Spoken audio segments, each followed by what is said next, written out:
In this video, we'll discuss confidence intervals for population proportions. Now, within a population proportion, we look at P and Q. P will represent the proportion of the population that has a given characteristic, and Q represents the population proportion that does not have that characteristic. Some key understandings of this population proportion is first, these will be stated as percents, but as we do our calculations, we will have to work with the percents in decimal form. Additionally, when we're thinking about this, it's either you have or you do not have this characteristic, so the proportion has to add together to 100%, or since we're dealing with the decimal values, they have to add together to equal 1. Now, we can't always get information about the population, so we will use samples. And when we're dealing with samples, we're not calculating the population proportions, but their point estimates. And what we do to represent that they are point estimates is we put what's called a hat on them. So this is called P hat, and this is called Q hat.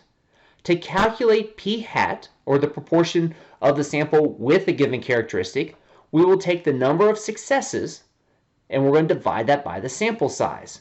So that becomes X divided by N.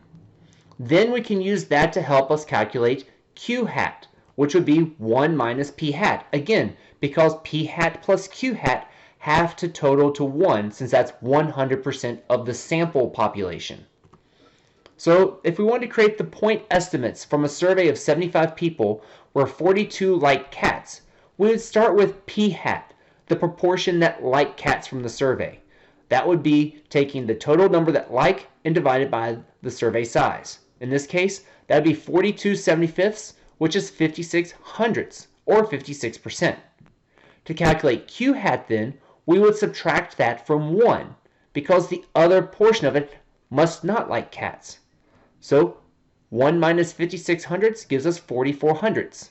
That means that in this survey, 56% of the people surveyed liked cats and 44% did not like cats. Now we use all this to help us understand the population's proportion, but those estimates are not exact. So what we do instead is we create a confidence interval. This will represent the likely range of the population proportion for a certain characteristic if we are using a representative sample, which we've talked about before, being a randomized sample of some form. If we use our confidence interval, we will be pretty confident that that is where our population is. And what we do is we subtract and we add the margin of error from the sample's proportion. And if you think about surveys you've seen where they'll say like 44% of the population is in favor of the president, plus or minus 3%. That plus or minus 3% that they mention is the margin of error. Now to calculate the margin of error, we're going to take the z-score and multiply it by the square root of our P hat and Q hat multiplied divided by the sample size. Again, P hat will be the sample proportion and Q hat will be 1 minus P hat. Now the other thing here that's unique is this z sub c, which is our z-score of the confidence level that we want for our confidence interval. We may say we are 90% confident, or 95% confident, or 99% confident in this interval we created. And based on which one we use, we're going to substitute in this specific number. And these are the 3 that we most commonly deal with. So keep these with you, and anytime you see the z-score, pay attention to what percent we're dealing with and plug it in. So let's look at some examples. Say that a recent study of 900 adults found 63% believe summer was the best season. Construct a 99% confidence interval for the proportion of adults who believe summer is the best season. So let's take all the information we need to create this confidence interval. So we need our P hat. In this case, it's the 63%, which would be 63 hundredths. That means that Q hat would have to be the other portion to get us to 1, which would be 37 hundredths, or 37% don't believe this to be true. We need a sample size. In this case, we're told that's 900 adults. And then we're told that we want to be 99% confidence. And if you look back just a minute ago, that confidence level would be 2 and 575 thousandths. So now we use this to create that margin of error.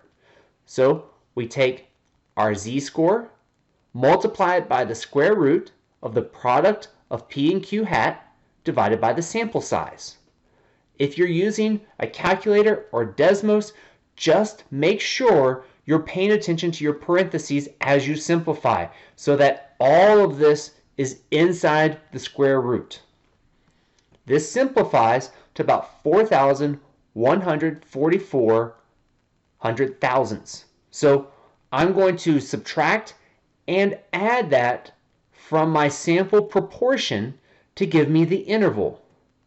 So if I think about that, that's 63 hundredths minus and then 63 hundredths plus.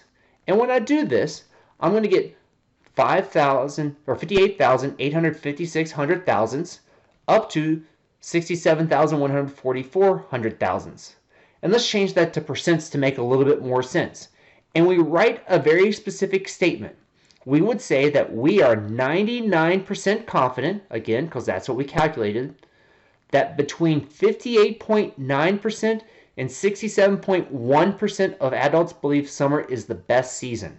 So all I did was take these numbers, change them to percents. Often percents are whole numbers or to the 10th. Depending on what a problem may ask, just pay attention to what place value they may want you to round your percent to. Now, let's look at another example. Say in this one, in a survey of 300 college students, 90 eat lunch on campus. Construct a 95% confidence interval for the proportion of college students who eat lunch on campus. So let's start with the p hat. Here, we're told the total from the survey, not the proportion. So the first thing we have to do is create the proportion. So that is 90 out of 300, which is 3/10 or 30%.